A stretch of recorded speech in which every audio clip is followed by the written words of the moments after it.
नमस्कार, जयसिंगपूर नगरी न्यूज मध्ये आपलं सहर्ष स्वागत। पाहूया आजच्या दिवसभरातील काही ठळक घडामोडी।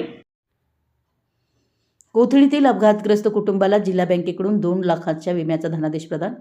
जयसिंगपूर कोथळी मार्गावर 1.5 वर्षापूर्वी झालेल्या मोटरसायकल अपघातात मृत्यू झालेल्या कोथळी विकास सेवा सोसायटीच्या कर्जदार सभासद सुदर्शन महावीर चुडाप्पा यांच्या वारसांना कोल्हापूर जिल्हा मध्यवर्ती बँकेकडून 2 लाख रुपयांचा अपघात विम्याचा धनादेश प्रदान करण्यात आला।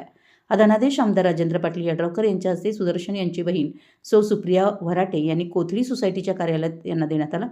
या प्रसंगी बोलताना सोसायटीचे चेअरमन धनगोंडा पाटील यांनी सांगितलं की सुदर्शन चुडाप्पा हे सोसायटीचे कर्जदार सभासद होते। त्यांच्या अपघाती निधनानंतर कोल्हापूर जिल्हा मध्यवर्ती बँकेच्या जनता अपघात विमा योजनेअंतर्गत त्यांच्या कुटुंबियांना ही आर्थिक मदत देण्यात येते।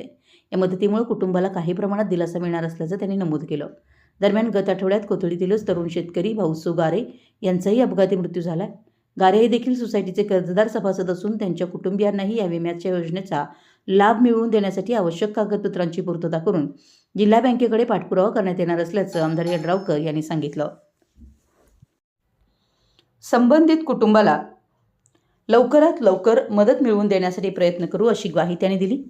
या कार्यक्रमास जिल्हा बँक जयसिंगपूर शाखेचे विभागीय अधिकारी बी.आर. पाटील, बँक निरीक्षक संतोष पाटील यांची उपस्थिती होती।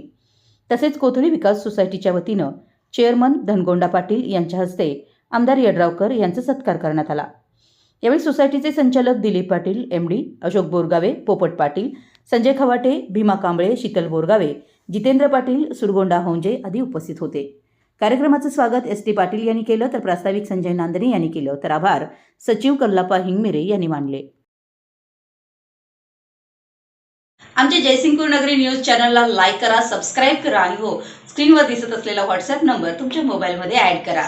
पाहत रहा जयसिंगपूर नगरी न्यूज चॅनल।